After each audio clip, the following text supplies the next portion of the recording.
আসসালামু আলাইকুম। আজকে আমি খুবই সহজ নিয়মে এক গজ কাপড় দিয়ে আমি একসাথে করে দুইটি ব্লাউজ কাটিং করব। দুই কালার দুইটি ব্লাউজ।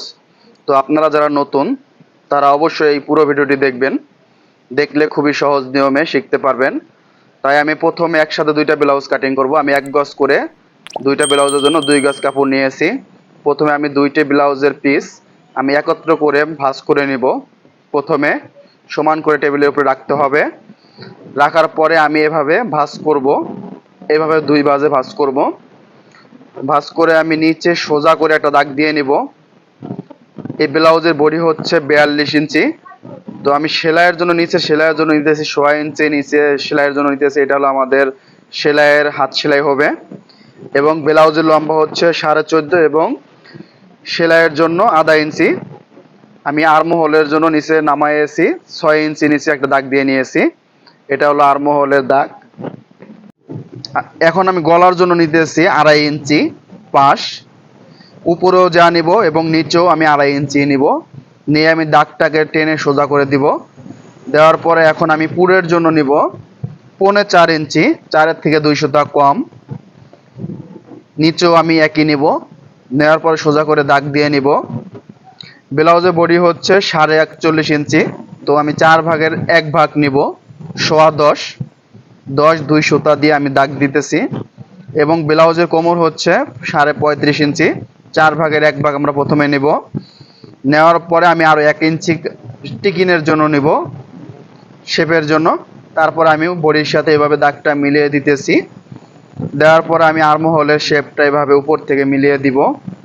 আমরা পিছনের শেপটা একটু খাড়া দিতে হবে।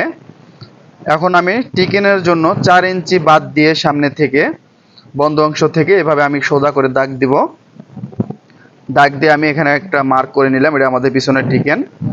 এখন আমি গলার জন্য উপর থেকে অ্যাঙ্গেল করে ধরে 6 ইঞ্চি নিচে একটা দাগ দিব। আমি পিছনে গলাটা অবশ্যই বড় দিব, মোটা মানুষ এর জন্য। এখন আমি 6 ইঞ্চি নিচে সোজা করে একটা দাগ দিয়ে নিতেছি। নেওয়ার পরে আমি গোল গলার জন্য এভাবে চক দিয়ে শেপ দিয়ে নিতেছি গোল করে। তো দেখেন আমি কিন্তু গোল গলার জন্য গোল করে নিছি এবং আমাদের গলাটা 6 আছে। এখন আমি মার্কে কাটিং করে নিব। তো আপনারা অবশ্যই আমাদের ভিডিওটি মনোযোগ সহকারে দেখবেন। পুরো ভিডিওটি দেখলে আপনাদের এক গজ কাপড় দিয়ে ব্লাউজ কীভাবে কাটিং করতে হয় বেশি বডির আপনারা শিখতে পারবেন। তো আমি এখানে একটা কাট বসাই নিয়েছি। এখন আমি ব্যাক পার্ট দিয়ে সামনের ফরম পার্টটা কাটিং করব। তো ফুল ভিডিওটি দেখেন। এই বাকি অংশ কাপড় থেকে আমি আর লাড়াচাড়া না করে এই বাকি অংশ কাপড়ের উপরে আমি সামনের পার্ট কাটিং করব। তো আমরা জানি পিছন পার্ট থেকে সামনের পার্টে টিকিনের জন্য আধা ইঞ্চি কাপড় বাড়তি রাখতে হয়। তো আমি পিছন পার্ট থেকে আধা ইঞ্চি কাপড় বাড়তি নিতেছি। নিয়ে আমি সোজা করে একটা দাগ দিয়ে নিয়েছি। এখন আমার আর কোনো কাজ নেই। তো আমি এই মার্কে কাটিং করে নিব। আর তাছাড়া আমি এই মাপে আমি কাটিংটা করে নিতেছি।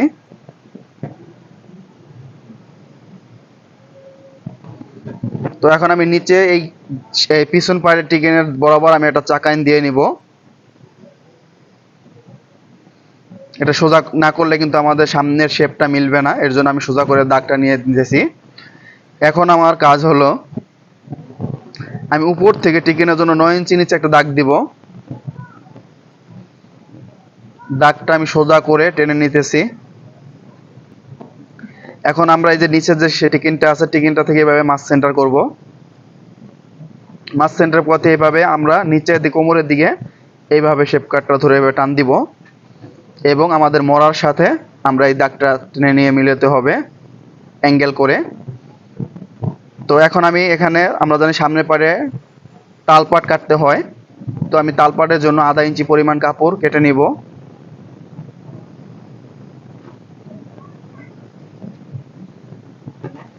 আমি আধা ইঞ্চি কাপড় কেটে নিয়েছি। এখন আমাদের টিকিনের মাপটা, তো আমি এই সাইড থেকে নিতেছি 2 ইঞ্চি, আর্মহোল থেকেও নেব 2 ইঞ্চি, নিচ থেকে নেব 5 ইঞ্চি এবং এই সাইড থেকেও আমি নেব 5 ইঞ্চি। এটা আমাদের ব্লাউজের 4টা শেপ। আমরা শেপগুলো চিহ্ন করে রাখতে হবে, সেলাইয়ের ভিতরে আমরা এই শেপগুলো কাজে লাগবে আমাদের। তো আমি এখানে মার্ক করে নিলাম। তো আমি এখান থেকে আমরা অপর সাইডটাও আমি চিহ্ন করে নিতেছি। আমি কিন্তু একসাথে দুইটা ব্লাউজ কাটিং করতেছি। তো আপনারা কিন্তু এভাবে দুইটি ব্লাউজ একসাথে কাটিং করতে পারবেন। তো আমি সামনের পার্ট এবং পিছনের পার্ট কাটিং করে নিলাম।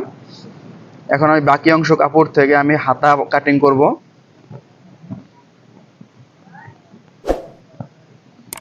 আমি এভাবে 4 ভাঁজে ভাঁজ করব।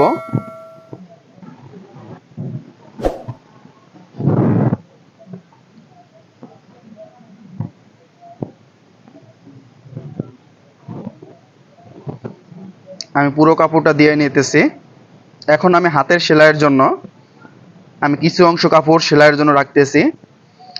রেখে আমি 8 ইঞ্চি হাতার লম্বা এবং সেলাইয়ের জন্য নিতেছি আরও আধা ইঞ্চি। তো আমি দাগ দুটো টেনে সোজা করে নিতেছি এবং আর্মহোলের শেপের জন্য আমি 3 ইঞ্চি বাহিরে একটা দাগ দিতে হবে।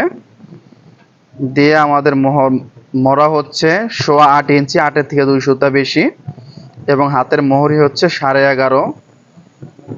তারপরে আমরা এভাবে অ্যাঙ্গেল করে শেপটা দিয়ে নিব।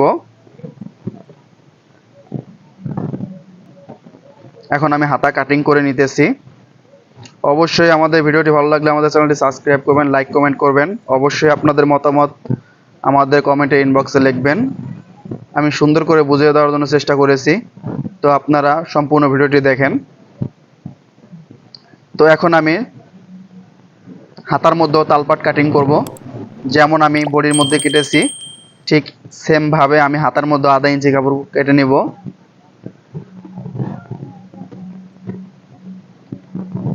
আমার হাতা কাটিং করাও শেষ।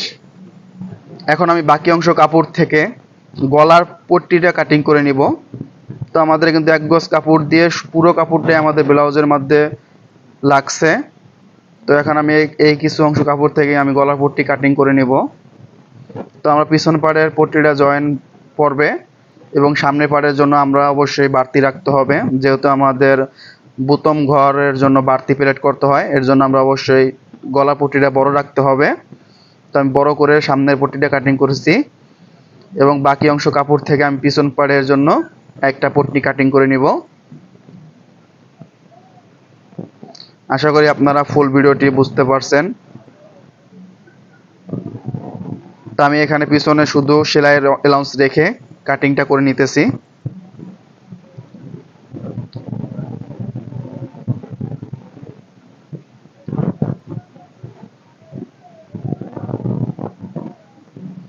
তো আমার ফুল ব্লাউজটি কাটিং করা হয়ে গেছে।